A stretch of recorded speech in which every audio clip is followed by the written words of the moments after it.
Hello students, welcome back to the channel.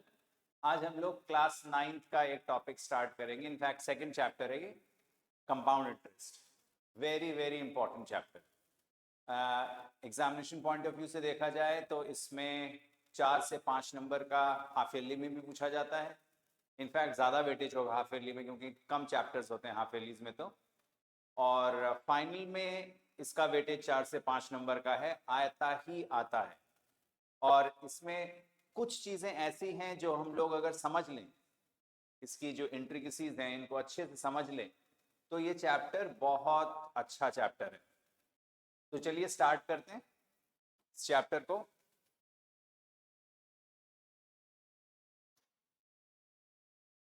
सबसे पहले हम लोग सिंपल इंटरेस्ट, हम लोगों ने क्लास 8 में पढ़ा होगा सिंपल इंटरेस्ट।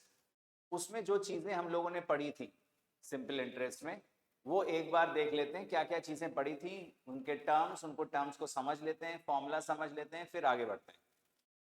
तो सबसे पहले प्रिंसिपल। प्रिंसिपल क्या चीज़ है? प्रिंसिपल वो अमाउंट है जो कि बोरोअर, जो कि बंदा किसी से बोरो करता है। द मनी बोरोड और लेंड इज कॉल्ड प्रिंसिपल। जो उधार लिया जाता है, पैसा जो लिया जाता है, उसको हम प्रिंसिपल अमाउंट कहते हैं। फिर इंटरेस्ट, प्रिंसिपल जो लिया जाएगा उसके अलावा जो पैसा दिया जाता है। जैसे हमने किसी दूसरे बंदे से 10,000 रुपए लिए, तो 10,000 रुपए के बाद उसने एक रेट ऑफ इंटरेस्ट फिक्स किया, उसके हिसाब से जितना पैसा एक्स्ट्रा पैसा मैं उसको दूंगा उसको हम लोग इंटरेस्ट कहते हैं। फिर उसके बाद अमाउंट। अमाउंट क्या होगा?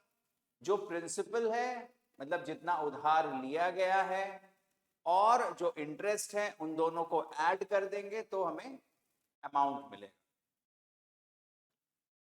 टाइम, आपको पता है जितने टाइम के लिए पैसा लिया गया है उसको हम लोग टाइम पीरियड कहते हैं। सिंपल इंटरेस्ट का फॉर्मूला हम लोग पढ़ चुके हैं,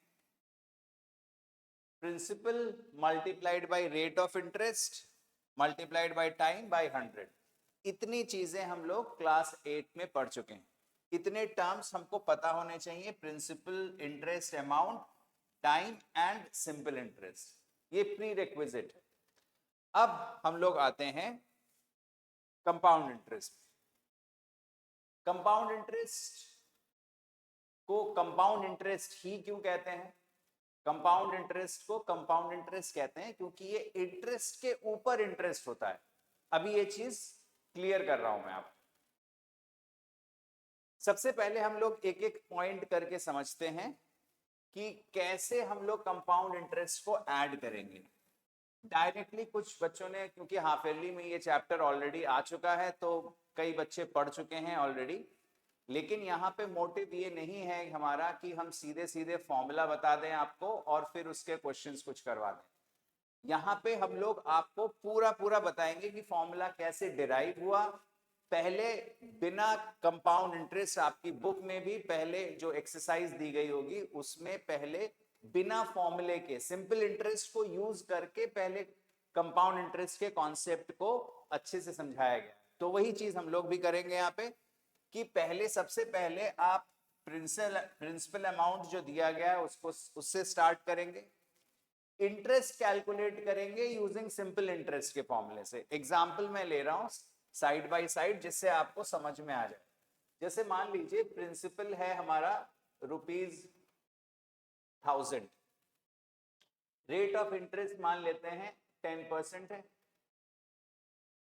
टाइम यहां पे ले लेते हैं 2 years, 2 साल का टाइम ले लेते हैं। तो पहले क्या करेंगे हम लोग? पहले साल का सिंपल इंटरेस्ट निकालना है। Interest for the first year, PRT by 100। PRT, T यहाँ पे 1 होगा, ऑल्दो टाइम 2 years है।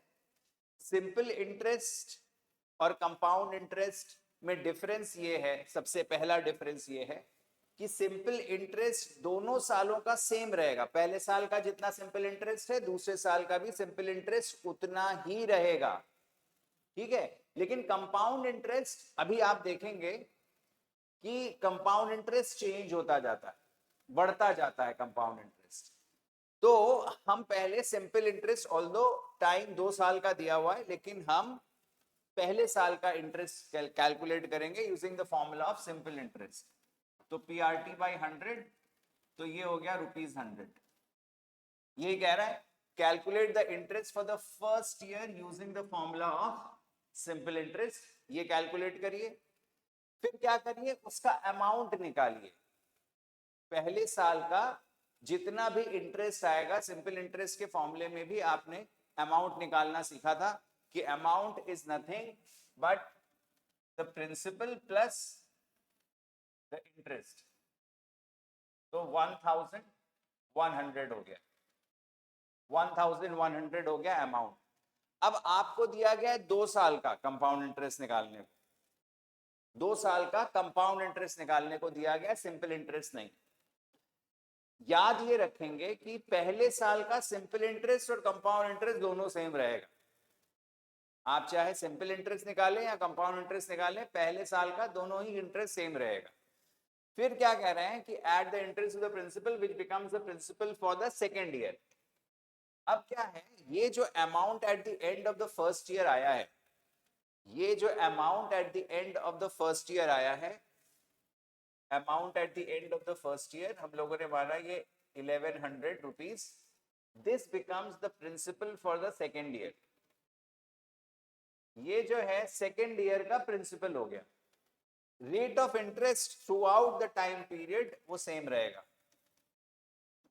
और सेकेंड ईयर का निकाल रहे हैं तो टाइम पीरियड 1 है, तो यहाँ पे फिर से इंटरेस्ट निकालेंगे for the second year. 1100 multiplied by 10 multiplied by 1 divided by 100, तो ये आ जाएगा ₹110। ये इंटरेस्ट आ गया सेकेंड ईयर का। तो आपको प्रोसीजर समझ में आया, पहले साल का इंटरेस्ट निकाला आपने using the formula of simple interest, फिर उसको प्रिंसिपल में ऐड किया, उसने आपको अमाउंट दिया, that amount at the end of the first year becomes the principal of the second year, और फिर सेकेंड ईयर के प्रिंसिपल में फिर से हमने रेट ऑफ इंटरेस्ट 10% लेके इंटरेस्ट निकाल लिया। This becomes the interest of the second year, not 2 years, second year, दूसरे साल का इंटरेस्ट। अब यही चीज मान लीजिए 3 साल के लिए होता, तो मैं फिर से इस इंटरेस्ट को सेकेंड ईयर के प्रिंसिपल में ऐड करके अमाउंट निकालता और वो थर्ड ईयर का प्रिंसिपल बनता। अब after all the compounding period subtract the original principal from the final amount to get the compound interest. अब देखिए दो तरह से हम इंटरेस्ट निकाल सकते हैं कंपाउंड इंटरेस्ट। पहला तरीका है कि आप जो है पहले सेकेंड ईयर का अमाउंट निकाल लीजिए। अमाउंट कितना हो जाएगा, अमाउंट हो जाएगा principal which is 1100 plus the interest which is 110, तो ये हो जाएगा 0121 रुपीज 1210। अब वो कह रहा है कि कंपाउंड इंटरेस्ट ऑफ 2 years आप कैसे निकाल सकते हैं। दो रास्ते हैं। पहला रास्ता है कि जो फाइनल अमाउंट है उस फाइनल अमाउंट में से ओरिजिनल प्रिंसिपल को सब्ट्रैक्ट कर दीजिए। फाइनल अमाउंट में से ओरिजिनल प्रिंसिपल को सब्ट्रैक्ट कर दीजिए, तो कंपाउंड इंटरेस्ट ऐसे निकल आएगा। ये पहला तरीका है। और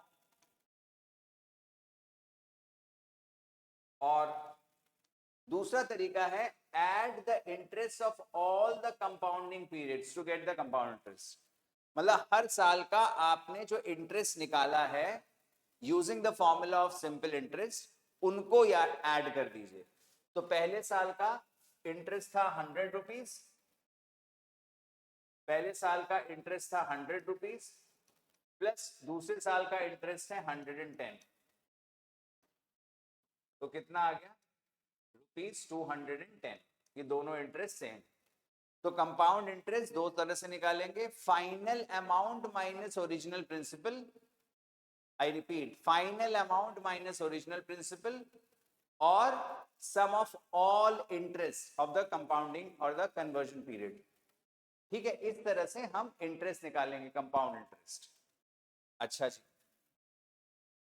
चलिए एक क्वेश्चन करते हैं इस पे। इसी form, using the formula of simple interest. अभी कंपाउंड इंटरेस्ट की बात नहीं हो रही, कॉन्सेप्ट कंपाउंड इंटरेस्ट का है, लेकिन using the formula of simple interest. इसमें कह रहा है calculate the compound interest for the second year. अच्छा देखिए, दो चीजें हैं। अब इसमें अगर उसमें जो हम लोगों ने निकाला था, ये जो निकाला था हम लोगों ने इसके पहले, दिस टीआई या कंपाउंड इंटरेस्ट, ये क्या था? 2 साल का कंपाउंड इंटरेस्ट था, दूसरे साल का कंपाउंड इंटरेस्ट नहीं था। दूसरे साल का कंपाउंड इंटरेस्ट क्या होगा? दूसरे साल का कंपाउंड इंटरेस्ट 110, दूसरे साल का कंपाउंड इंटरेस्ट 110 होगा। लेकिन 2 साल का compound interest is the sum of the interest of first year as well as of the second year. दोनों साल के इंटरेस्ट के सम को 2 साल का कंपाउंड इंटरेस्ट मानते हैं। तो ये डिफरेंस याद रखिएगा कि सेकेंड ईयर और 2 इयर्स में अंतर है। तो इसमें क्या कहा जा रहा है? Calculate the compound interest for the second year on rupees 8,000 invested for 3 years at 10% per annum। तो यहां पे सबसे पहले आप क्या करेंगे? कंपाउंड इंटरेस्ट के लिए आप प्रिंसिपल लिखेंगे कि भाई प्रिंसिपल कितना है हमारा।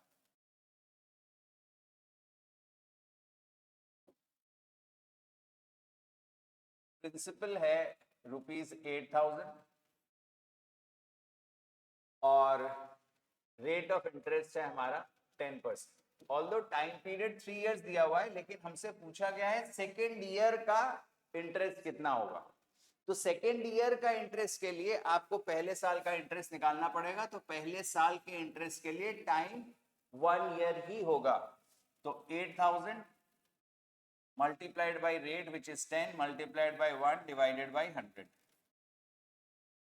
तो ये हो जाएगा आपका ₹800। ये पहले साल का इंटरेस्ट हुआ।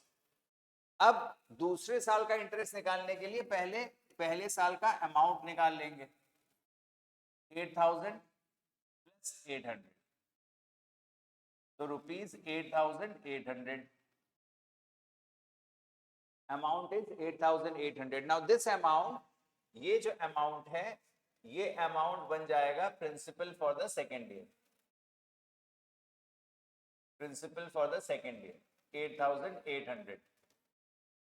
रेट ऑफ इंटरेस्ट अभी भी 10% है, तो सेकेंड ईयर का अब इंटरेस्ट निकालिए। 8,800 multiplied by 10 multiplied by 1 divided by 100, तो ये आ जाएगा ₹880। तो this is the answer. Although time period 3 साल का दिया हुआ है, लेकिन क्वेश्चन क्या पूछ रहा है हमसे? क्वेश्चन पूछ रहा है केवल सेकेंड ईयर का इंटरेस्ट निकालिए। तो सेकेंड ईयर का इंटरेस्ट ये होगा 880। ये बात क्लियर हो गई? Using the formula of simple interest only. अभी कंपाउंड इंटरेस्ट के फॉर्मूले पे नहीं आए हैं हम लोग। एक और क्वेश्चन करते हैं इसी कॉन्सेप्ट पे based, using the formula of simple interest. ये एक टिपिकल काइंड ऑफ क्वेश्चन है कि अगर आपको हर साल कोई अमाउंट रीपे, हमने कुछ पैसा उधार लिया बैंक से या किसी बंदे से, और फिर हम क्या कर रहे हैं? हर साल कुछ अमाउंट देते जा रहे हैं, उसको वापस करते जा रहे हैं, तो तब कंपाउंड इंटरेस्ट का फॉर्मूला लगता ही नहीं है। तब जो है आपको सिंपल इंटरेस्ट के फॉर्मूले से ही सॉल्व करना पड़ता है। ये ध्यान रखिएगा, ये जो है आपको याद रखना पड़ेगा कि जब आप कुछ अमाउंट रीपे करते जा रहे हैं तो आप सिंपल इंटरेस्ट के फॉर्मूले से ही उसको डील करेंगे। कह रहा है question, a man borrows 6,000 at 5% CI. If he repays ₹1,200 at the end of each year, find the amount outstanding at the beginning of the third year.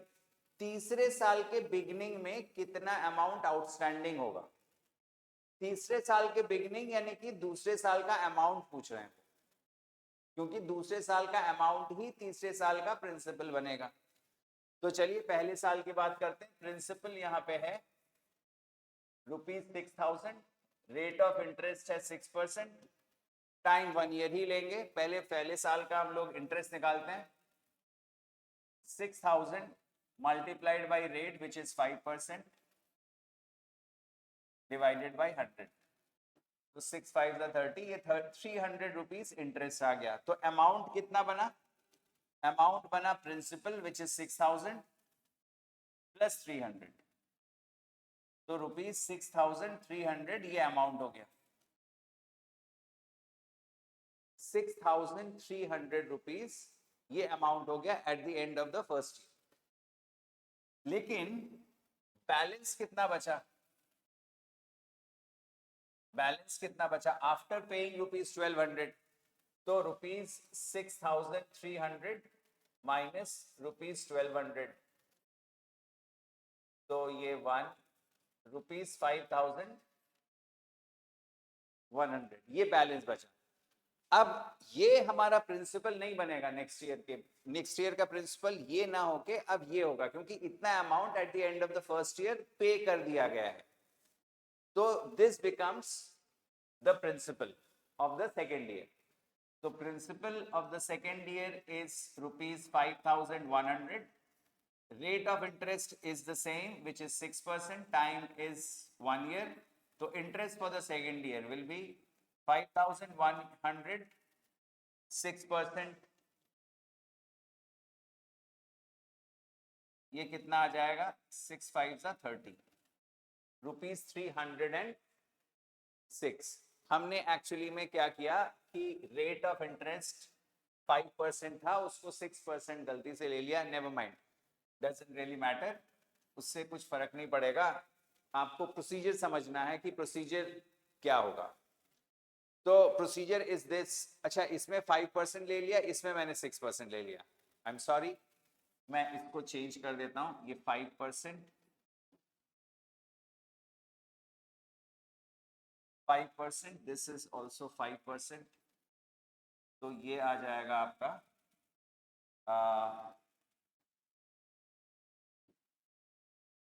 255 rupees is the interest. 255 is the interest for the second year. तो amount कितना हो जाएगा? Amount at the end of the second year, ये principal कितना था हमारा? 5100, और इसमें हम लोग ऐड कर देंगे 255, तो ये आ जाएगा 5355 रुपीज। ये अमाउंट आया है आपका eight the end of the second year. अब इसमें वो 1200 रुपीज पे बैक कर रहा है, तो बैलेंस कितना बचा? बैलेंस बचा रुपीज 5355 माइनस 1200, 55 ये 1 और ये rupees 4155 is the balance outstanding at the end of second year या at the beginning of the third year, at the beginning of the third year। ठीक है, यहाँ पे एक स्लाइड मिस्टेक हो गई थी, यहाँ पे 5% की जगह 6% मैंने ले लिया था। ठीक है, मैंने रेक्टिफाई कर दिया उसको, ये देख लीजिएगा। तो पहले मैंने फर्स्ट ईयर का अमाउंट निकाला, उसमें 1200 सब्ट्रैक्ट किया, जो बैलेंस बचा वो सेकेंड ईयर का प्रिंसिपल हो गया, फिर उसमें इंटरेस्ट कैलकुलेट किया, फिर अमाउंट निकाला प्रिंसिपल में ऐड करके, ये कौन सा प्रिंसिपल है? सेकेंड ईयर का प्रिंसिपल, और फिर उसमें से 1200 हमने सब्ट्रैक्ट कर दिया है क्योंकि वो पे कर रहा है at the end of each year, और this becomes the principal outstanding at the end of the second year और at the beginning of the third year. ठीक है, ये आपको समझ में आ गया होगा कि using the formula of simple interest compound interest को कैसे हम लोग कैलकुलेट करते हैं। अब कुछ टर्म्स कंपाउंड इंटरेस्ट के एक एक करके समझते हैं। सबसे पहले तो अमाउंट निकालने का ये फॉर्मूला आपकी बुक में दिया गया होगा, और सिंपल इंटरेस्ट निकालने का ये फॉर्मूला दिया गया होगा। सबसे पहले पहली बात तो ये है कि आपको ये भी पता होना चाहिए कि ये फॉर्मूला आया कहां से। ये फॉर्मूला तो दिया गया है, लेकिन ये फॉर्मूला आया कहां से? इसीलिए यही रीजन है कि हम लोगों को पहले कंपाउंड इंटरेस्ट को सिंपल इंटरेस्ट के थ्रू समझना पड़ता है। तो चलिए इसका फॉर्मूला पहले डिराइव करते हैं कि ये आया कहां से। मान लेते हैं कि प्रिंसिपल है P, रेट ऑफ इंटरेस्ट है R, और टाइम फिलहाल 2 साल का रखते हैं। तो अगर 2 साल का टाइम रखेंगे तो n यहाँ पे नंबर ऑफ ईयर्स है, तो यहाँ पे 2 आना चाहिए। तो चलिए देखते हैं। तो पहले साल का इंटरेस्ट क्या होगा? पहले साल का इंटरेस्ट तो P times R multiplied by 1/100, ये हो गया। अमाउंट क्या हो जाएगा पहले साल के एंड में? अमाउंट होता है प्रिंसिपल प्लस इंटरेस्ट, ये हो जाएगा। तो amount at the end of the first year, ध्यान से देखिए, amount at the end of the first year, यहां से हमने P को कॉमन लिया तो क्या बचा? 1 plus R/100। Amount at the end of the first year is P times 1 plus R/100। वैसा फॉर्म दिखने लग गया है ऑलरेडी, ठीक है। अब आगे बढ़ते हैं। Now this amount becomes the principal for the second year, 1 plus R/100। अब सिंपल इंटरेस्ट निकालते हैं सेकेंड ईयर का। P जो कि ये है, याद रखिएगा सेकेंड ईयर का प्रिंसिपल लेना है, ओरिजिनल प्रिंसिपल नहीं, सेकेंड ईयर का प्रिंसिपल लेना है। 1 plus P multiplied by 1 plus R/100, ये प्रिंसिपल है, multiplied by rate multiplied by time which is 1 divided by 100। तो इंटरेस्ट हो गया हमारा P multiplied by 1 plus R/100 multiplied by R/100, ये R/100, ठीक है, ये इंटरेस्ट हो गया। तो अमाउंट क्या हुआ? Amount at the end of the second year, principal of the second year which is P times 1 plus R/100, ये प्रिंसिपल है और ये आपका इंटरेस्ट है, ये आपका इंटरेस्ट है। P times 1 plus R/100 multiplied by R/100, देख लीजिएगा अच्छे से समझिए, ये इंटरेस्ट आया। अमाउंट क्या होगा? प्रिंसिपल, ये principal at the beginning of the second year, ये प्रिंसिपल है और इसमें इंटरेस्ट ऐड कर दिया। तो इसमें मैं अगर कॉमन लूंगा तो ये पूरा पार्ट कॉमन आ जाएगा, P टाइम्स 1 प्लस R/100 ये कॉमन आ जाएगा। तो amount at the end of the second year will be P times 1 plus R/100, ये कॉमन लिया गया।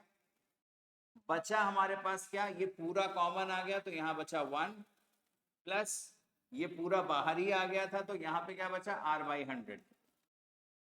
तो amount at the end of the second year क्या हो जाएगा? ये वैल्यूज सेम है, ये वैल्यू सेम है क्योंकि, तो इसका इंडेक्स जब मल्टीप्लाई करेंगे इंडेक्स ऐड हो जाएगा, 1 plus R/100 raise to the power 2।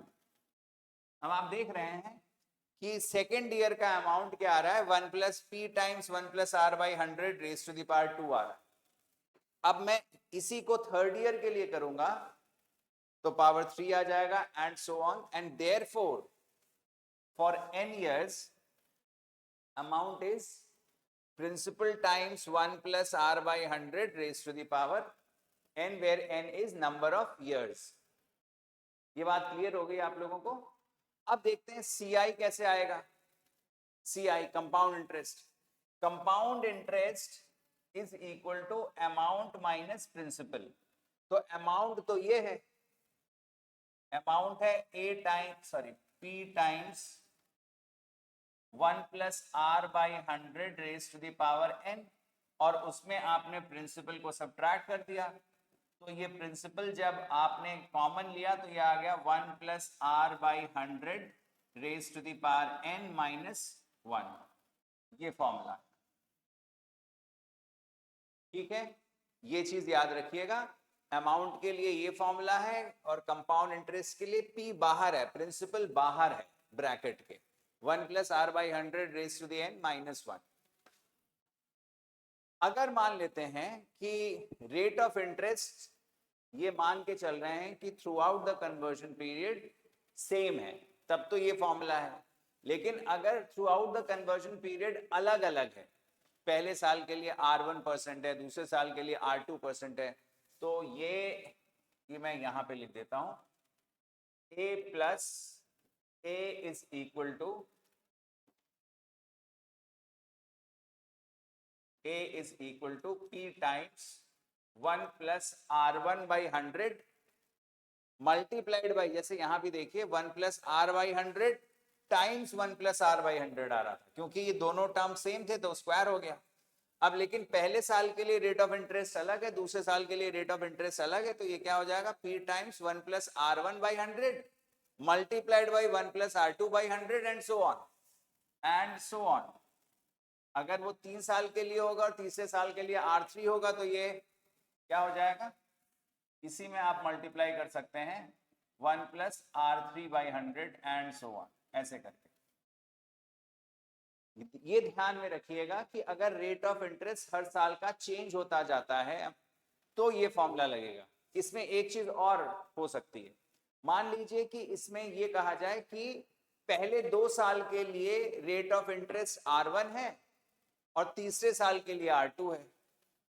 पहले 2 साल के लिए R1 है तो ये फॉर्मूला बन जाएगा हमारा P टाइम्स 1 प्लस R1/100, क्योंकि पहले 2 साल के लिए सेम है तो 1 plus R1/100 raise to the power 2, और फिर तीसरे साल के लिए चेंज हो गया R2 है, तो इस तरह से ये उस केस में है जबकि पहले 2 साल के लिए सेम है और तीसरे साल के लिए अलग। ठीक है, ये बात क्लियर हो गई आपको। फिर हमने जो पहले चीज आपके साथ डिस्कस की थी कि SI and CI are equal for the first conversion period. पहले साल के लिए कन्वर्जन पीरियड अभी समझ में आएगा, क्योंकि वो डिपेंड करता है कि कंपाउंडिंग कितने टाइम पीरियड के बाद हो रहा है, उसी को हम लोग कन्वर्जन पीरियड कहते हैं। तो SI and CI are equal for the first conversion period on the same sum at the same rate. पहले साल के लिए, पहले कन्वर्जन पीरियड के लिए अगर मान लेते हैं टाइम पीरियड 2 साल का है, इसको एक क्वेश्चन करके ही हम लोग करते हैं, इसको हमने पहले भी किया था, दोबारा से कर रहे हैं क्योंकि हमको इसमें कुछ और चीजें भी समझानी है। प्रिंसिपल 1000 मान लेते हैं, रेट ऑफ इंटरेस्ट 10% लेते हैं। फर्स्ट ईयर का इंटरेस्ट तो आपका 1000 टाइम्स 10 टाइम्स 1 डिवाइडेड बाई 100, तो ये हो जाएगा ₹100। तो ये इंटरेस्ट हो गया पहले साल का। यही इंटरेस्ट SI भी है और ये इंटरेस्ट CI भी है। CI and SI both are ₹100, both are ₹100। CI of second conversion period is more than CI of first conversion period। दूसरे साल का CI, क्योंकि पहले साल का CI और SI दोनों सेम है, लेकिन दूसरे साल का CI पहले साल के CI से ज्यादा होगा और ये बढ़ता जाएगा। देखिए यहाँ तो अमाउंट अगर मैं निकालूं इसका eight the end of the first year, ये हो जाएगा ₹1100, और ये प्रिंसिपल इसका इंटरेस्ट सेकेंड ईयर का अगर निकालते हैं 1100 टाइम्स 10 टाइम्स 1/100, ये कैंसिल हो गया 110। तो अमाउंट एट द इंटरेस्ट देखिए 110 आए, पहले साल का कितना आ रहा है 100। तो CI, यही CI है सेकेंड ईयर का, नॉट ऑफ 2 इयर्स, दूसरे साल का। दूसरे साल का CI पहले साल के CI से ज्यादा है, ये ध्यान रखिएगा। फिर उसके बाद ये बहुत इंपॉर्टेंट पॉइंट है, very important point, CI is considered as interest on interest. CI जो है वो इंटरेस्ट के ऊपर इंटरेस्ट कहा जाता है। अब ये इस स्टेटमेंट का पहले मतलब समझ लीजिए एग्जाम्पल के थ्रू, पहले हमें रीड आउट कर देता हूं इसको। CI of nth conversion period, nth मतलब थर्ड ईयर या फोर्थ ईयर या फिफ्थ ईयर, 5 इयर्स नहीं या 4 इयर्स नहीं, fourth year third year, CI of the nth conversion period minus CI of n-1th conversion period, मतलब उसके जस्ट पहले वाले साल का जो CI होगा, उनका जो डिफरेंस है that is actually equal to SI on the interest of on the n-1th conversion period. मतलब कहने का कि जैसे मान लीजिए कि चौथे साल और पांचवें साल का CI पता है आपको, चौथे साल और पांचवें साल का CI पता है, तो इन दोनों का जो डिफरेंस होगा, चौथे साल और पांचवें साल का जो CI का जो डिफरेंस होगा, वो क्या होगा, चौथे साल के जो सीआई है, चौथे साल के सीआई में इंटरेस्ट लगा के आएगा। जैसे देखिए इस क्वेश्चन में देखिए, ये पहले साल का सीआई या एसआई है और ये दूसरे साल का सीआई है। तो कहने का मतलब यह है, अगर हम बिल्कुल सिंपल लैंग्वेज में बात करें, तो पहले साल का जो सीआई है वो हमारे लिए प्रिंसिपल है और दूसरे साल का जो सीआई है वो हमारे लिए अमाउंट होगा। चलिए देखते हैं, इस चीज को देखते हैं, समझते हैं अच्छे से। प्रिंसिपल अगर मैं 100 रुपए ले रहा हूं, इस इंटरेस्ट को मैं 100 रुपए ले रहा हूं और रेट ऑफ इंटरेस्ट मैं 10% ही ले रहा हूं, तो मैं अगर इंटरेस्ट निकालूंगा तो कितना आएगा, 100 multiplied by 10 multiplied by 1 divided by 100, तो ये 10 रुपीज आएगा, ₹10। ठीक है, और इसका अगर मैं अमाउंट निकालूंगा तो 100 प्लस 10 विच विल बी ₹100, 110, 110। और देखिए यही वो इंटरेस्ट आ रहा है। तो पहले साल का जो इंटरेस्ट है उसको मैं अगर प्रिंसिपल मान रहा हूं, तो दूसरे साल का इंटरेस्ट क्या बन जा रहा है, अमाउंट बन जा रहा है। तो इन दोनों, ये अमाउंट है ये प्रिंसिपल है, तो इनका जो डिफरेंस होगा वही इंटरेस्ट होगा, इस पे इंटरेस्ट होगा। और वो देखिए 10 रुपए आ भी रहा है, 110 और 100 का डिफरेंस 10 रुपीज है। तो इस चीज को दिमाग में आपको बैठाना पड़ेगा, क्योंकि कुछ क्वेश्चंस करेंगे भी हम लोग यहाँ पे, ऐसे क्वेश्चंस आते हैं जिसमें कि कॉन्सेक्यूटिव ईयर्स का सीआई दिया गया होता है और आपको रेट और प्रिंसिपल पूछ लिया जाता है। तो अगर मैं इसमें रेट को आर या प्रिंसिपल को पी मान के चलूंगा, बहुत लेंथी क्वेश्चन होता है। इस कॉन्सेप्ट को अगर यूज करेंगे कि CI is nothing but interest on interest, तो बहुत जल्दी हो जाता है। ये बात क्लियर हो गई आपको कि अगर nth ईयर का सीआई है, सीआई ऑफ nth ईयर और सीआई ऑफ n-1th ईयर, बस आपको ये अगर समझ में आ गया तो इस तरह के क्वेश्चन में कभी प्रॉब्लम नहीं आएगी। सीआई ऑफ nth ईयर ये आपके लिए अमाउंट बन जाएगा, अमाउंट। और सीआई ऑफ n-1th ईयर मतलब जो उसके पहले वाला साल है वो प्रिंसिपल, वो प्रिंसिपल। तो पहले वाले साल को प्रिंसिपल, पहले वाले साल का सीआई को प्रिंसिपल, और उसके अगले वाले साल के सीआई को हम अमाउंट लेके चलते हैं, उससे रेट ऑफ इंटरेस्ट बहुत जल्दी आ जाएगा। ठीक है, नेक्स्ट पॉइंट समझते हैं। CI for the nth conversion period is equal to amount after n conversion period minus amount after n-1 conversion period। इसका मतलब क्या हुआ, nth conversion period का मतलब हुआ कि उस साल, जैसे चौथे साल का सीआई, चौथे साल का सीआई कैसे मिलेगा, चौथे साल का सीआई मिलेगा amount after n conversion period, जो भी अमाउंट बन रहा है n कन्वर्जन, मान लीजिए हमने 4 साल लिया, तो 4 साल का जो अमाउंट है उस 4 साल के अमाउंट में से 3 साल के अमाउंट को सब्ट्रैक्ट करेंगे, जो तीसरे साल का अमाउंट आएगा वही चौथे साल का प्रिंसिपल बन जाएगा।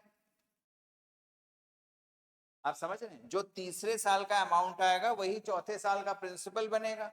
और ये जब चौथे साल का अमाउंट आएगा, इस चौथे साल के अमाउंट में से चौथे साल के प्रिंसिपल को सब्ट्रैक्ट करेंगे, तो वो कंपाउंड इंटरेस्ट चौथे साल का देगा।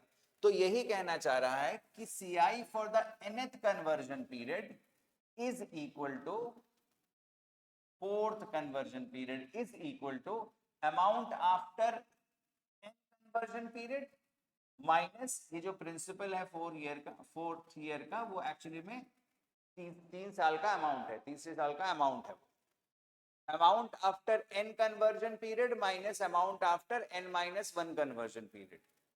ये बात बिल्कुल दिमाग में बैठा लीजिए, चौथे साल का सीआई चौथे साल के अमाउंट में से तीसरे साल के अमाउंट को सब्ट्रैक्ट करके मिलेगा। 10वें साल का सीआई 10वें साल के अमाउंट में से 9th ईयर के अमाउंट को माइनस करके मिलेगा। ठीक है, व्हेन द टोटल टाइम, ये भी इंपॉर्टेंट पॉइंट है, when the total time is not a complete number of conversion period, we consider simple interest for the last partial period। इसको देखिए, जैसे मान लीजिए कि हमारे पास रेट भी दिया गया है, प्रिंसिपल भी दिया गया है, रेट भी दिया गया है, टाइम जो है हमारा मान लेते हैं 2.5 years, 2.5 years।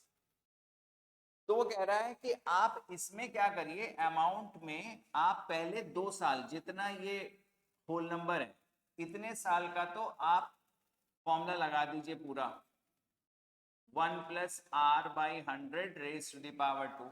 ये जो फ्रैक्शनल पार्ट है इसमें आप सिंपल इंटरेस्ट लगाइए, 1 + r जो भी है, टाइम कितना है, half.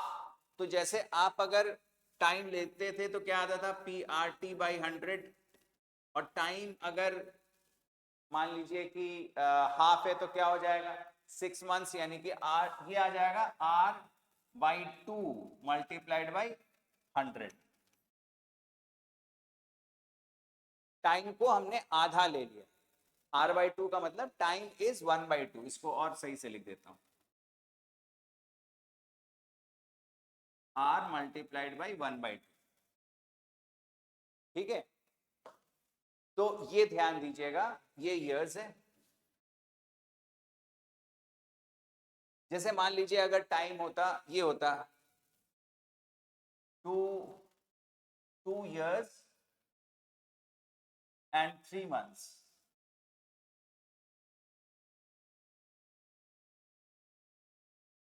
Two years and 3 months। तो 2 years तो ऐसे ही लिख लेते हम लोग, 2 years तो ऐसे ही लिख लेते,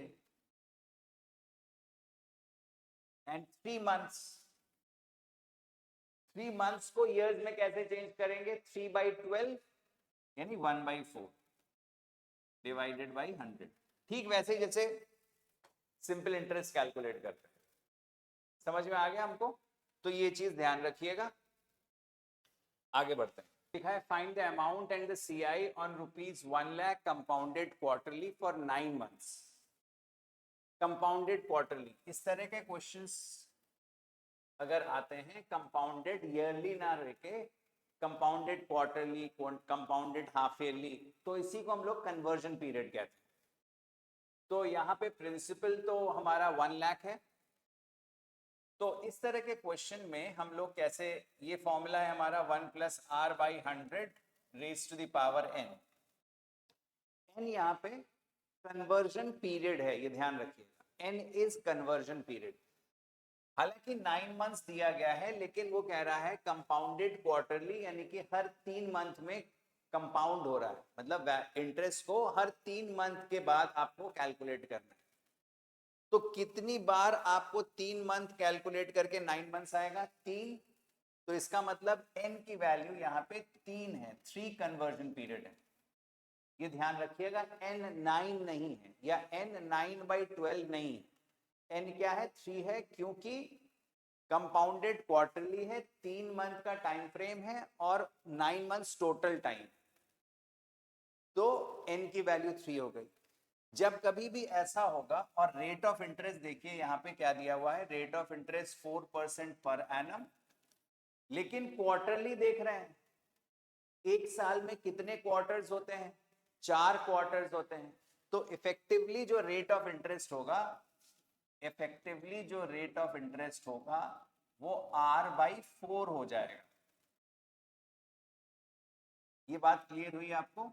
क्योंकि ये रेट ऑफ इंटरेस्ट 4% क्वार्टरली नहीं दिया गया।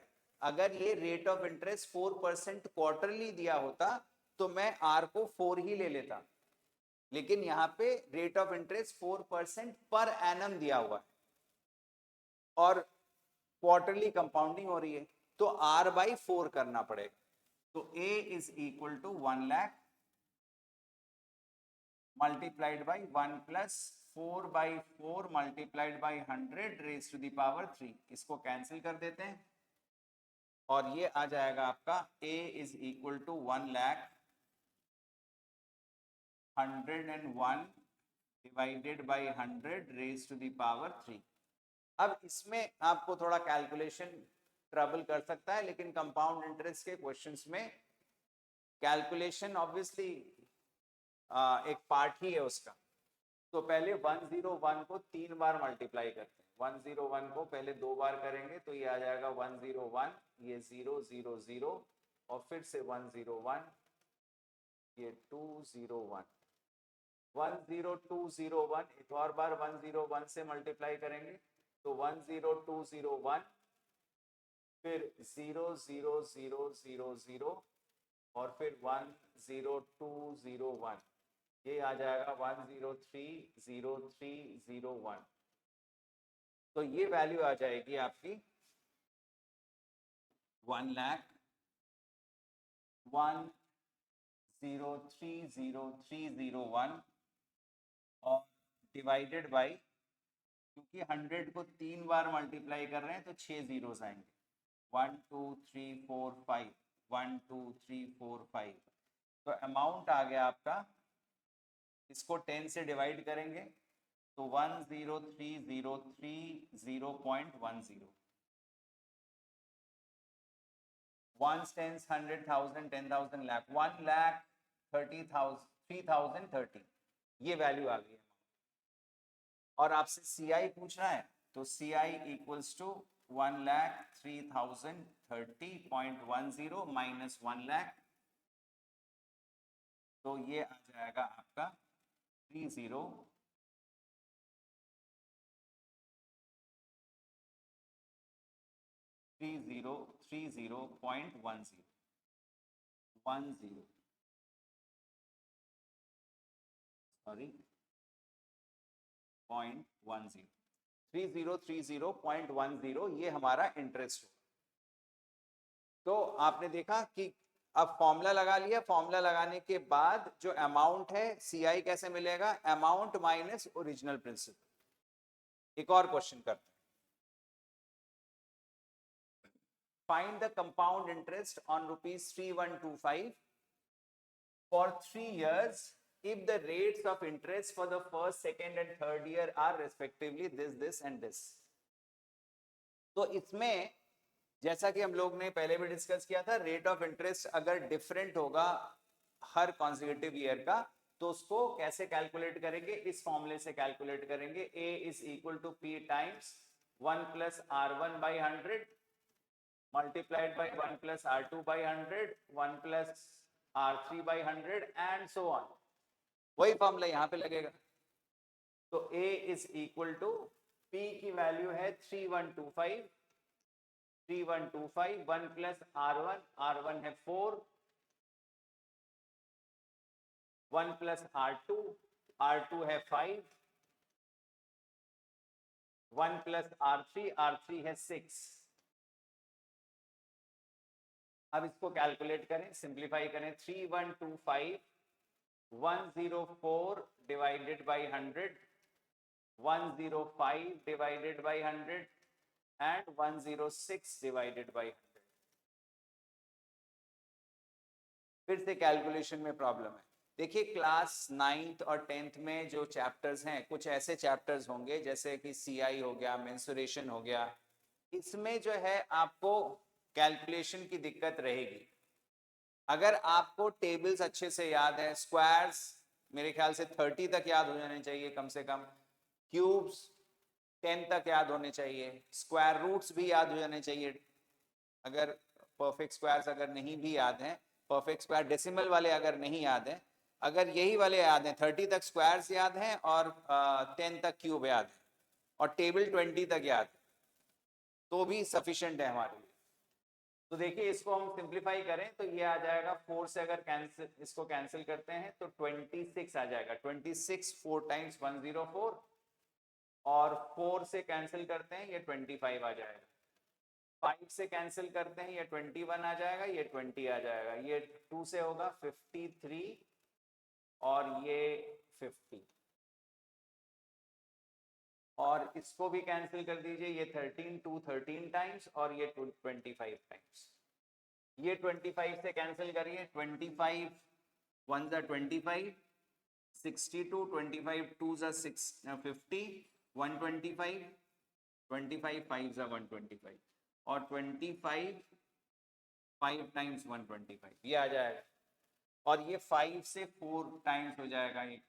तो बचा क्या हमारे पास बचा 13 multiplied by 21 multiplied by 53 divided by 4। पूरा कैलकुलेट करना पड़ेगा हमको। 13 मल्टीप्लाइड बाई 21, 13 1 जा 13 और 13 2 जा 26, 273 हो गया। अब इसको आप 53 से मल्टीप्लाई करिए, 3 3 जा 9 और 3 7 जा 21, 3 2 जा 6 एंड 2 8, 5 3 जा 15, 5 7 जा 35 36 और 5 2 जा 10 और ये 3, तो 9 ये 6 8 6 14, ये 4 और ये 1, 14 4 6 9, इसको 4 से डिवाइड करना है। 14 4 6 9 को 4 से डिवाइड करना है, तो ये आ जाएगा आपका 4 3 जा 12, 24 4 6 जा 24, ये कैंसिल हो गया, 6 4 1 जा 4, 29 4 7 जा 28, डेसिमल लगाया आपने, 0 बढ़ाया, तो ये 25 आ जाएगा, 25 3617 2.25। तो ये हमारा, अच्छा इसमें अमाउंट नहीं चाहिए, ये अमाउंट हो गया, अमाउंट हो गया 3617.25। सीआई क्या हो गया? सीआई होगा amount minus original principal, 3617.25 minus original principal है 3125, 3125। तो ये कितना आ जाएगा? डेसिमल में 0.25 आएगा, 7 minus 5 2 and 11 minus 2 is 9, 5 minus 1 is 4 और ये ₹492.25, ये हमारा इंटरेस्ट आ गया, कंपाउंड इंटरेस्ट। तो कौन सा फॉर्मूला लगाया था? दूसरा वाला फॉर्मूला हम लोगों ने जो पढ़ा था, 1 plus R1 by 100, 1 plus R2 by 100, अगर सक्सेसिव ईयर का रेट ऑफ इंटरेस्ट अलग अलग। तो ये एक तरह का क्वेश्चन हो गया। Next type of question, on what sum will the compound interest for 2 years at 4% per annum be 5712? अब आपसे पूछा जा सकता है इस तरह के क्वेश्चन में अमाउंट से रिलेटेड या कंपाउंड इंटरेस्ट से रिलेटेड, ये अमाउंट का फॉर्मूला लिख रहा हूं, इससे रिलेटेड कुछ भी पूछा जा सकता है आपसे। अमाउंट तो पूछा ही जा सकता है, प्रिंसिपल भी पूछा जा सकता है, रेट भी पूछा जा सकता है, टाइम पीरियड भी पूछा जा सकता है। तो इसमें आपसे कहा जा रहा है on what sum will the compound interest for 2 years, compound interest for 2 years at 4% per annum be 5712 rupees 5712। तो कंपाउंड इंटरेस्ट का फॉर्मूला लगाते हैं, P 1 plus R by 100 raise to the power n minus 1, ये दे रखा है, लेकिन यहाँ पे n क्या है? 2 है। सम पूछा जा रहा है हमसे, 1 plus rate of interest 4% per annum है,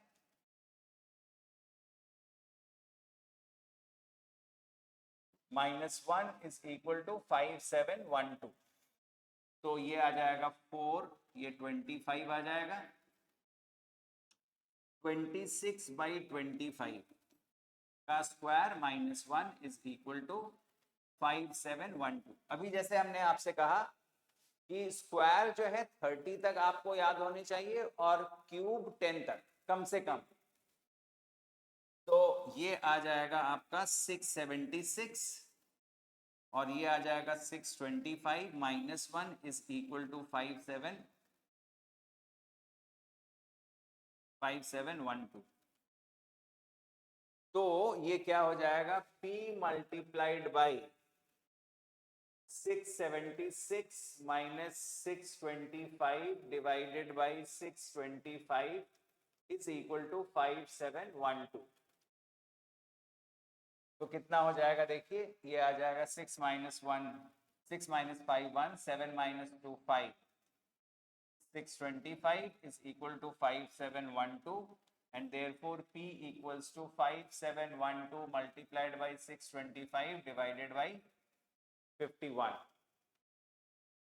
अब इसको सिंप्लीफाई करते हैं, इसमें देखते हैं कि ये कैंसिल होता है कि नहीं, एक बार डिवाइड करके पूरा देख लेते हैं। 51 से 5712 को 51 1 जा 51, ये आ जाएगा 6 1, ये फिर से 151, ये आ जाएगा 102, तो ये 2 टाइम्स 102, तो ये पूरा पूरा 112 आ गया। अब 112 मल्टीप्लाइड बाई 112 मल्टीप्लाइड बाई 625,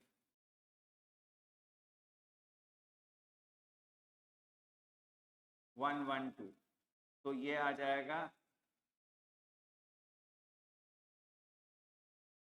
1250, और फिर आ जाएगा आपका 625, और ये भी 625, 0 5 5 10 कैरी 1, ये भी 10 कैरी 1, ये भी 10, तो ये आ जाएगा 70,000 rupees. 70,000 will be the principal. ठीक है, क्या किया हम लोगों ने, सीआई का फॉर्मूला लगाया, इसमें आपसे प्रिंसिपल पूछा जा रहा था, उसमें प्रिंसिपल निकालने के लिए बस क्रॉस मल्टीप्लाई किया। स्ट्रेट फॉरवर्ड क्वेश्चन है, कोई ज्यादा दिक्कत की बात नहीं है, सम निकालने वाले क्वेश्चंस बड़े आसानी से निकल आएगा। नेक्स्ट क्वेश्चन देखिए, अब इसमें कह रहा है कि if rupees 16,000 invested at 10% per annum compounded semi annual, एक साल में 2 सेमी एनुअल का पीरियड होता है, amounts to rupees 18,522, then find the time period। इस बार हमसे टाइम पीरियड की डिमांड की जा रही है। इफ रुपीज 16,000 प्रिंसिपल है, रुपीज 16,000, रेट ऑफ इंटरेस्ट दिया गया है 10% per annum, compounded semi annually, amounts to rupees 18,522, amount दिया गया, अमाउंट इज रुपीज 18,522, ये अमाउंट दे रखा है, तो एन की वैल्यू पूछी जा रही। तो देखिए इस बार हम लोग क्या करेंगे कि 18,000 P विच इज 16,000 1 प्लस, जैसा कि आपसे कहा गया था कि रेट ऑफ इंटरेस्ट को देखना पड़ेगा, rate of interest per annum दिया गया है लेकिन सेमी एनुअली है, एक साल में 2 सेमी एनुअल्स होते हैं, तो रेट ऑफ इंटरेस्ट क्या हो जाएगा 10/2 मल्टीप्लाइड बाई 100। अगर क्वार्टरली होता तो 10/4 हो जाता, और टाइम पीरियड पूछा जा रहा है आपसे, टाइम पीरियड कन्वर्जन पीरियड, पहले तो यहां पे क्या आएगा, यहां पे टाइम पीरियड नहीं कन्वर्जन पीरियड आएगा, आपसे टाइम पूछ रहा है लेकिन आप यहां पे कन्वर्जन पीरियड लिखेंगे। मान लेते हैं कि टाइम है अगर n हमको तो नहीं पता n क्या है, 2 years 3 years 4 years क्या है हमको नहीं पता, तो टाइम अगर n है तो कन्वर्जन पीरियड 2n हो जाएगा, क्योंकि सेमी एनुअल, मान लेते हैं कि 2 साल है तो 2 साल में 4 सेमी एनुअल्स होते हैं, तो यहां पे क्या लिखेंगे हम लोग 2n। तो आपको ये क्या वैल्यू दे रहा है 18,522। अब इसको हमको सिंप्लीफाई करना है, तो 16,000, ये 16,000 उधर ले जाते हैं, ये आ जाएगा 21/20 raise to the power 2n is equal to 18,522 divided by 16,000। अब देखिए आप, अगर यहाँ पे 21/20 की कोई पावर है तो यहाँ भी ये 21/20 की ही कोई पावर होगी, ये ध्यान रखिए। पहले तो सिंप्लीफाई करते हैं इसको, जहां तक सिंप्लीफाई कर सकते हैं, 2 से हमको सिंप्लीफाई होता हुआ नजर आ रहा है, ये 8,000 हो जाएगा, ये हो जाएगा 9, और ये 2, ये 6, और ये 1। 8 जो है 2 का क्यूब होता है, तो 8020 का क्यूब होगा, अगर 8020 का क्यूब होगा तो ये डेफिनेटली 21 का क्यूब होगा। आप देख लीजिए 21 का स्क्वायर 441 होता है, और उसको 21 से मल्टीप्लाई करके देख लेते हैं।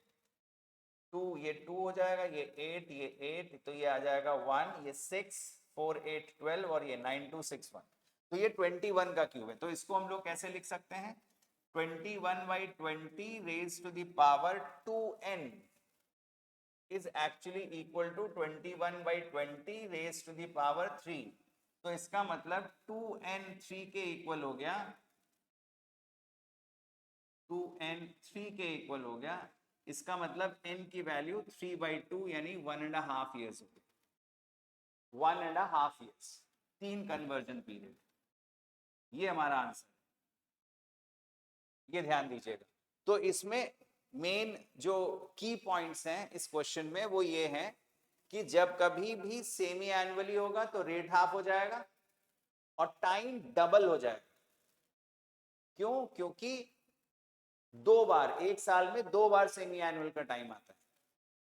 और दूसरी चीज आपको ये समझनी है, यहां पे अगर टाइम पीरियड पे बेस कोई भी क्वेश्चन आता है तो यहां पे जो भी बेस आएगा, ये बेस है, ये इसका इंडेक्स है, जो भी बेस आएगा दूसरी तरफ भी वही बेस दिखना चाहिए, उसी बेस का कोई पावर होगा वो, ये ध्यान रखिए। ठीक है, चलिए नेक्स्ट क्वेश्चन करते हैं। A certain sum amounts to rupees 5292 in 2 years and to rupees 555 in 3 years at compound interest. Find the rate and the sum. तो इसमें आपको ये ध्यान में रखना है कि जब कभी भी 2 कॉन्सेक्यूटिव ईयर्स का अमाउंट दिया गया हो तो उसमें हम पहले साल के अमाउंट को प्रिंसिपल कंसिडर करते हैं और जो नेक्स्ट ईयर का जो अमाउंट है वो एक्चुअली में अमाउंट होगा 1 साल का। तो प्रिंसिपल यहां पे हो जाएगा रुपीज 5292 और अमाउंट हो जाएगा रुपीज 555,660, टाइम 1 ईयर, रेट निकालना है। तो P which is 5292 1 plus R by 100 raised to the power 1 is equal to 555,660। ये आ गया। अब 1 plus R by 100 is equal to 5556.60 divided by 5292। ये आ गया। 1 को उधर ले जाएं तो R by 100 is equal to 55556.60 divided by 5292 minus 1। तो R by 100 की वैल्यू हो जाएगी 555.60 minus 5292 divided by 5292। तो R by 100 is equal to क्या आ जाएगा? ये डेसिमल में 0.60 आ जाएगा आपका। 6 minus 2 4, 15 minus 9 is 6, 4 minus 2 is 2 और 5 ये कैंसिल ही हो जाएगा, divided by 5292। So R is equal to 26460 divided by 5292, ये हो जाएगा। अब देखिए ये 26 2 टाइम्स 52 होता है, 46 2 टाइम्स 92 होता है, तो ये पूरा 2646 के टेबल में आएगा 10 टाइम्स और ये आएगा 2 टाइम्स, तो 2 5। तो R इज इक्वल टू 5%। तो रेट तो आ गया 5% और अब आपको सम निकालना है। तो सम कैसे निकालेंगे? सम के लिए हमको पता है 2 साल का अमाउंट दे रखा है 5292। 2 साल का अमाउंट आपको दे रखा है 5292, ये 2 इयर्स का अमाउंट, और रेट ऑफ इंटरेस्ट आपने निकाल लिया है 5%। रेट ऑफ इंटरेस्ट आपने निकाल लिया है 5%। टाइम 2 साल है, तो आप प्रिंसिपल निकाल लीजिए। P1 plus R by 100 raised to the power 2 is 5292। तो ये 5 20 टाइम्स हो जाएगा, ये 21/20 आ जाएगा। 21 का square 441 by 400 is equal to 5292। तो P की वैल्यू आ जाएगी 5292 मल्टीप्लाइड बाई 400 डिवाइडेड बाई 441। अब इसको आप चेक कर सकते हैं कि ये किससे डिवाइड हो सकता है। 441 से पूरे से डिवाइड करके देखते हैं। 5292 441, ये आ जाएगा 8, 12 माइनस 4 इज 8 अगेन, और ये देखिए 2 टाइम्स पूरा कैंसिल हो गया, तो ये 12 टाइम्स आ गया ये, और 12 4 जा 48, तो ₹4,800 ये प्रिंसिपल हो गया। ठीक है, ये आपको समझ में आ गया। इसमें क्या आपको याद रखना है कि जब 2 कॉन्सेक्यूटिव ईयर्स का अमाउंट दिया गया हो तो उसमें पहले साल वाला जो अमाउंट है वो प्रिंसिपल, और नेक्स्ट ईयर वाला जो अमाउंट है वो एक्चुअली में अमाउंट। चलिए नेक्स्ट क्वेश्चन करते हैं। The simple interest on a certain sum of 3 years is ₹225, and the compound interest on the same sum at the same rate for 2 years is 153. Find the rate of interest and the principal.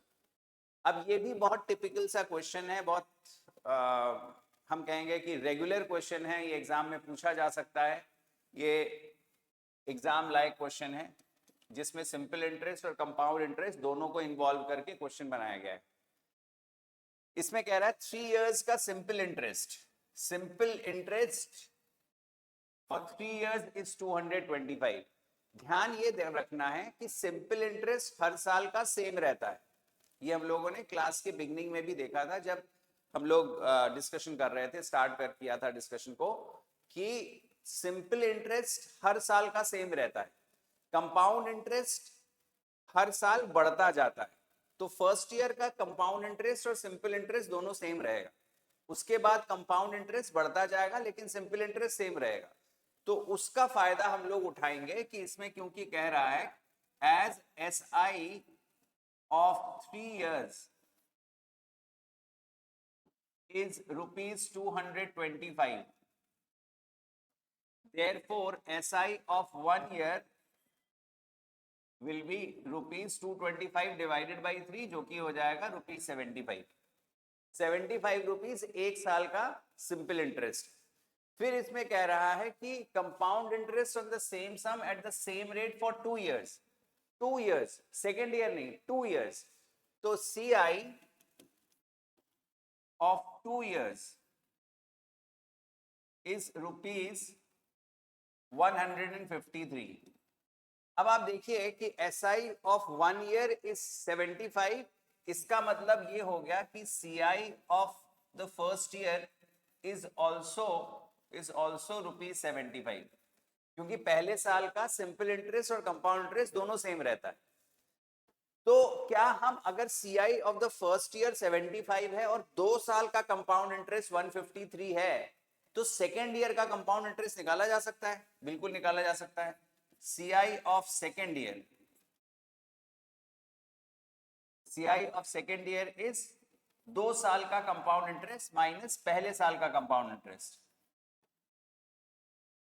ये 2 साल का compound interest है 153, और 75 जो है पहले साल का कंपाउंड इंटरेस्ट है। तो 2 साल के कंपाउंड इंटरेस्ट में से पहले साल के कंपाउंड इंटरेस्ट को अगर सब्ट्रैक्ट कर देंगे तो दूसरे साल का कंपाउंड इंटरेस्ट मिल जाएगा, तो ये आ जाएगा ₹78। अब फिर से जैसे अमाउंट में हम करते हैं कि 2 कॉन्सेक्यूटिव ईयर्स का अगर अमाउंट दिया गया है तो पहले साल को हम प्रिंसिपल मानते हैं, दूसरे को अमाउंट मानते हैं।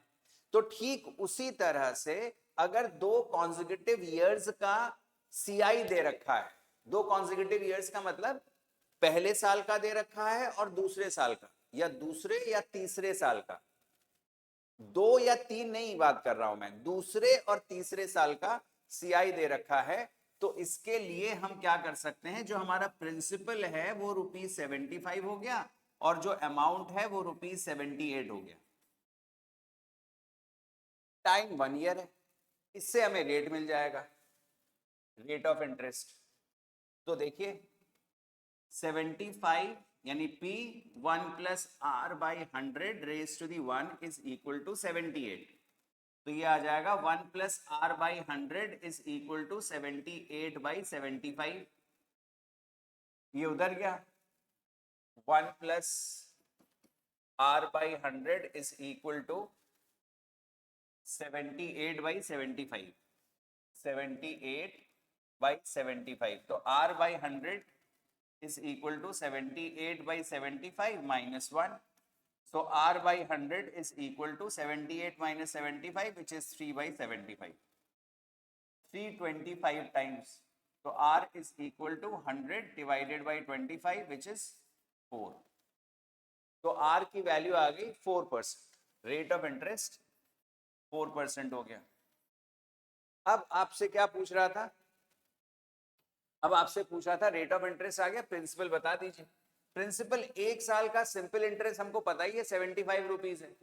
1 साल का अगर सिंपल इंटरेस्ट 75 रुपीज है तो हम सिंपल इंटरेस्ट के फॉर्मूले से ही निकाल सकते हैं.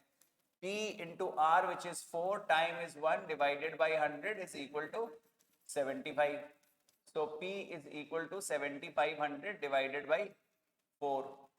इसको ऐसे भी लिख सकते हैं 75 multiplied by 100, ये 25 हो जाएगा. इसको मल्टीप्लाई कर लेते हैं. 25 5 टाइम्स हो जाएगा 125 और 25 7 टाइम्स हो जाएगा आपका 175.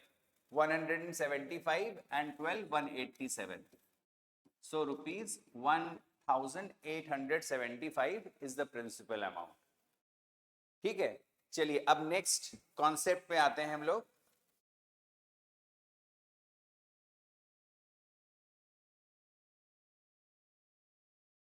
नेक्स्ट कॉन्सेप्ट पे आते हैं, growth and depreciation. Growth and depreciation में भी वही चीज हो रही है. जो आपका कंपाउंड इंटरेस्ट का फॉर्मूला है वही यहां भी वैसे ही लगेगा, वैसे ही यहां पे आपको अमाउंट कैलकुलेट करना पड़ेगा. बस इसमें क्या है कि ये जो फॉर्मूला है आपका, ये जो फॉर्मूला है आपका V is equal to V0 1 plus R by 100 raised to the power n. यहाँ पे V जो है फाइनल वैल्यू है. V is the final value. V is the final value. V0 is the original value. V0 is original value. Original value मतलब क्या हुआ? जैसे मान लीजिए आज की डेट में आपने कोई लेट्स से एक लैंड परचेस की. उस लैंड की कीमत मान लेते हैं 50 लाख रुपीस है और वो लैंड एप्रिशिएट हो रहा है, एप्रिशिएट हो रहा है. तो ओरिजिनल वैल्यू उसकी 50 लाख हो गई.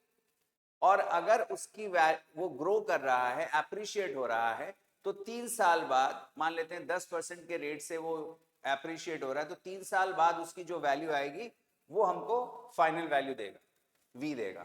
मतलब ये अमाउंट की तरह कंसीडर करेंगे, V0 ओरिजिनल वैल्यू की तरह कंसीडर करेंगे ग्रोथ के टर्म्स. और वही चीज अगर ऐसा हो गया कि रेट ऑफ इंटरेस्ट हर साल फ्लक्चुएट कर रहा है, सेम नहीं है, पहले साल 10% है, दूसरे साल 15%, तीसरे साल 20% है, तो जैसे अमाउंट वाले क्वेश्चन में किया था V is equal to V0 times 1 plus R1 by 100 multiplied by 1 plus R2 by 100 and so on, वैसे ही करेंगे. ये तो दोनों ग्रोथ के फॉर्मूले हैं. तीसरा वाला जो है ये डेप्रिसिएशन का है. डेप्रिसिएशन कैसे होगा? जैसे मान लीजिए आपके फादर ने एक कार ली, 10 लाख रुपए की car. Over the period of time उस कार की वैल्यू एप्रिशिएट नहीं होती है कि अगर आपके फादर 5 साल बाद उसको सेल ऑफ करना चाहें तो उसकी कीमत 10 लाख से बढ़ के 12 लाख हो जाएगी. नहीं, उसकी कीमत घटेगी, तो उसमें डेप्रिसिएशन होगा. तो डेप्रिसिएशन में हम लोग कौन सा फॉर्मूला यूज करेंगे? V is equal to V0 1 minus R by 100 raised to the n. 1 minus R by 100 होगा, ये ध्यान में रखिएगा. यहाँ पे 1 प्लस, क्योंकि वो एप्रिशिएट हो रही है वैल्यू, यहाँ पे 1 माइनस डेप्रिशिएट हो रही है वैल्यू. ठीक है, इस चीज का हम लोग खास ख्याल रखेंगे. चलिए, तो ये डेप्रिसिएशन का फॉर्मूला है. डेप्रिसिएशन में आप इस फॉर्मूले को यूज करेंगे. V is equal to V0 1 minus R by 100 raised to the n. ये क्या है? फिर से ये जो V0 है ये ओरिजिनल वैल्यू है, मतलब आज की डेट की वैल्यू है. और मान लीजिए कार की कीमत 10 लाख रुपए है, तो 10 लाख इज V0 और 3 साल बाद 5 साल बाद उसकी जो भी वैल्यू आएगी वो V देगा. ठीक है, चलिए इस पे बेस कुछ क्वेश्चंस करते हैं.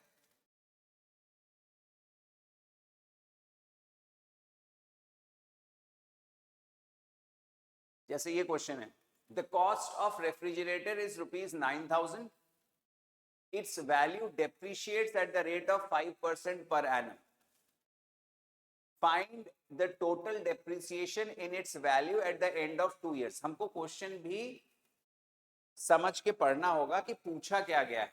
डेप्रिसिएशन पूछा गया है, डेप्रिशिएटेड वैल्यू नहीं पूछी गई है।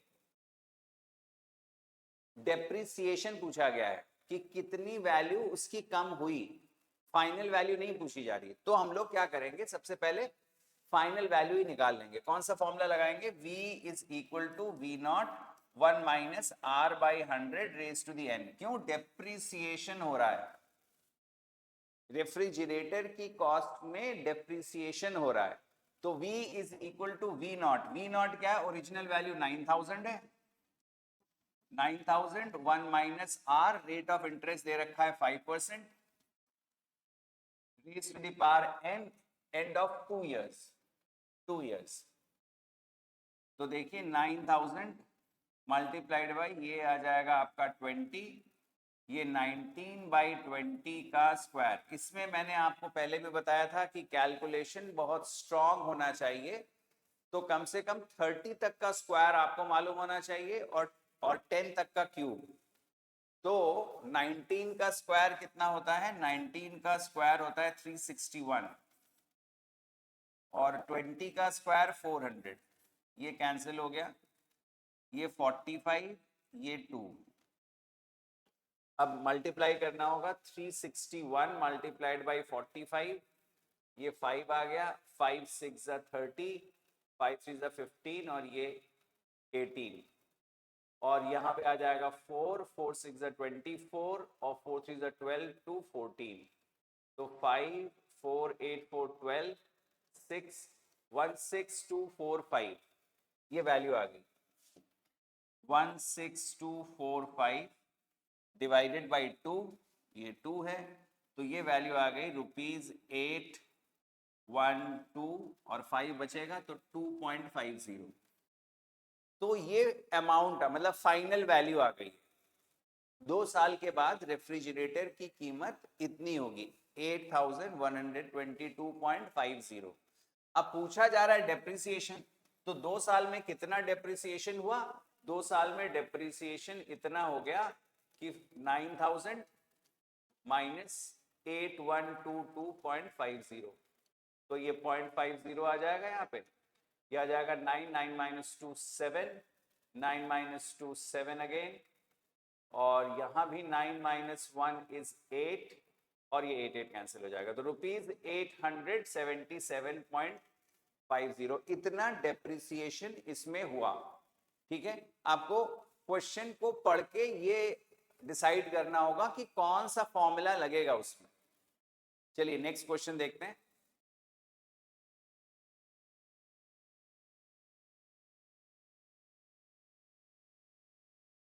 नेक्स्ट क्वेश्चन में कह रहा है a factory increase its production of cars from 80,000 in year 21-22 to 92,610 in 24-25. Find the annual rate of growth of production of cars.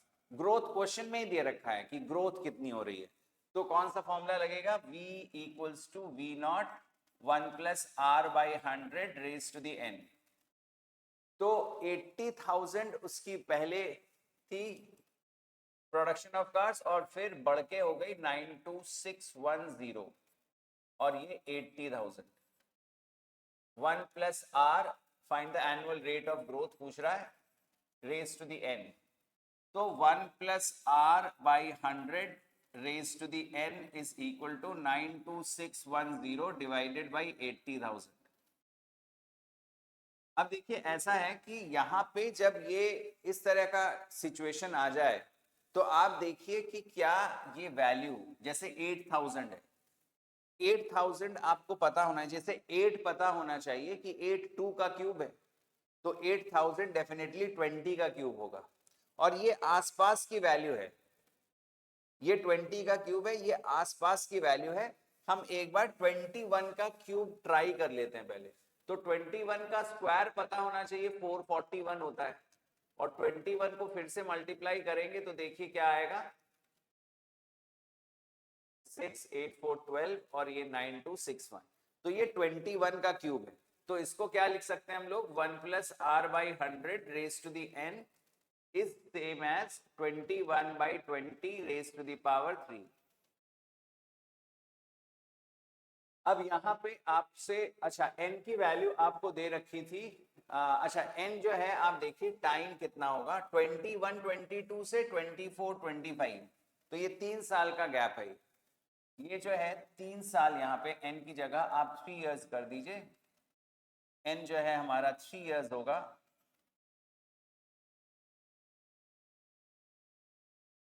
तो 1 plus R by 100 raise to the power 3 is 21 by 20 का cube. जब base same है तो powers equate होंगी और power same है तो base same हो जाएगा। तो ये आ जाएगा आपका 1 plus R by 100 is equal to 21 by 20। तो आर बाई 100 हो जाएगा 21 by 20 minus 1 and therefore R by 100 is equal to 1 by 20। तो आर इज इक्वल टू 5%। ये रेट ऑफ ग्रोथ हो जाएगा। ठीक है, इजी क्वेश्चन था। आपको बस थोड़ा सा क्यूब याद रखने हैं और थोड़ा कैलकुलेशन को थोड़ा फास्ट करना है। नेक्स्ट क्वेश्चन,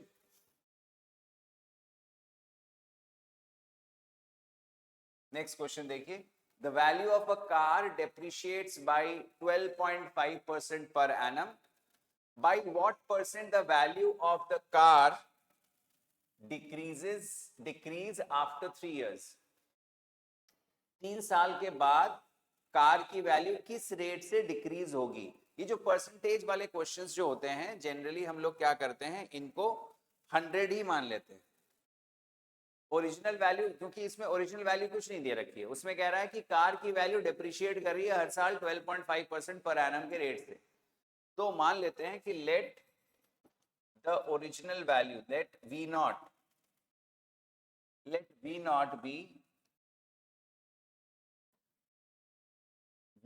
बी 100 और फिर उससे v की वैल्यू निकालें हम लोग। v is equal to v naught 1 minus r which is 12.5 divided by 100 raise to the power 3, n3 दे रखा है। तो ये डेसिमल हटाइए, 0 बढ़ाइए, तो ये आ जाएगा 25 5 टाइम्स, 25 4 और ये 0 5 8 टाइम्स।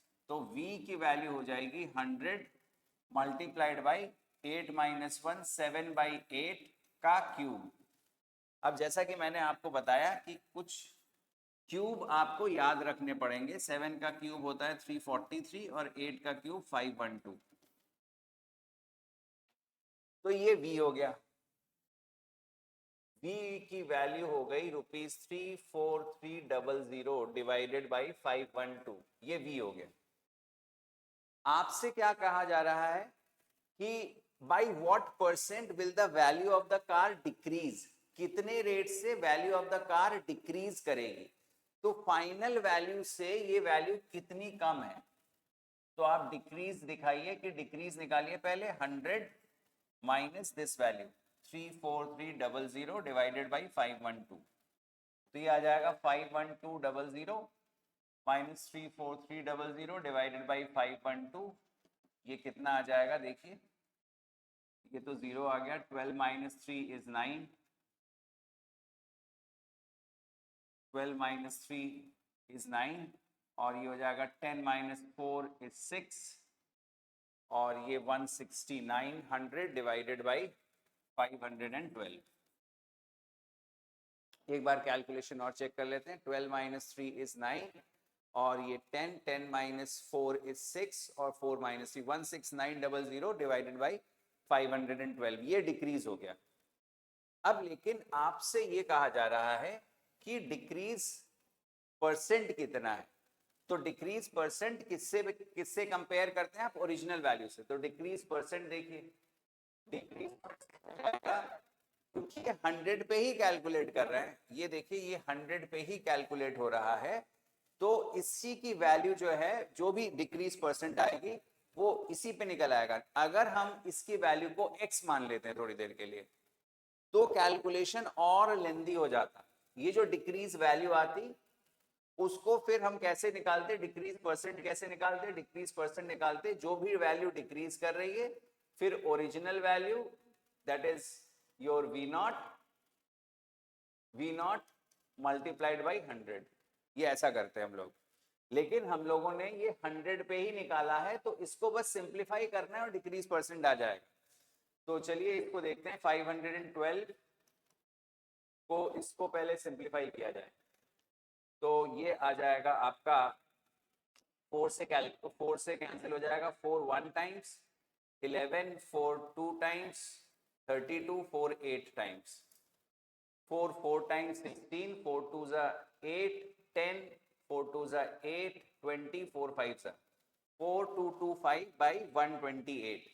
अब इसको आप सिंप्लीफाई कर लीजिए, इसको डिवाइड कर देते हैं, 128 से 4225, तो ये आ जाएगा 3 times, 3 8 times 24, 3 2 times 6 to 8 and 3 1 times 3, तो 12 minus 4 is 8, 11 minus 8 is 3 and 5, 385, फिर से 3 टाइम्स, ये 384 आ जाएगा और ये 1, तो कितना परसेंट आ गया, 33 by 128%।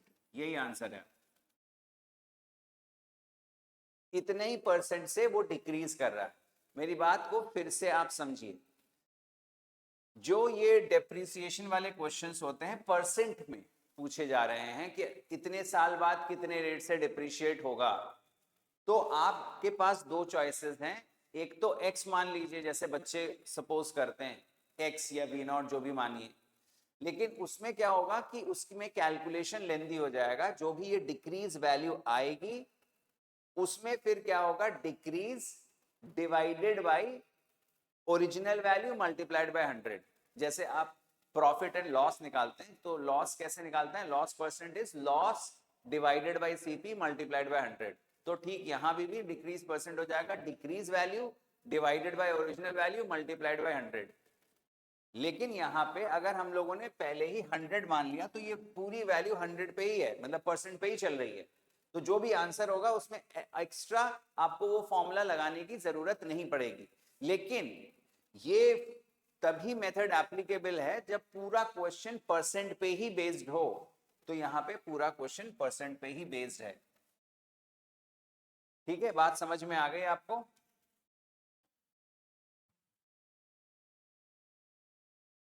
तो दैट इज इट, ये आपका कंपाउंड इंटरेस्ट था। होपफुली ये चैप्टर आपको समझ में आया होगा, और आपको अगर कोई और क्वेश्चंस पूछने हैं तो आप कमेंट सेक्शन में लिखिएगा और चैनल को जरूर सब्सक्राइब करिएगा। Thank you.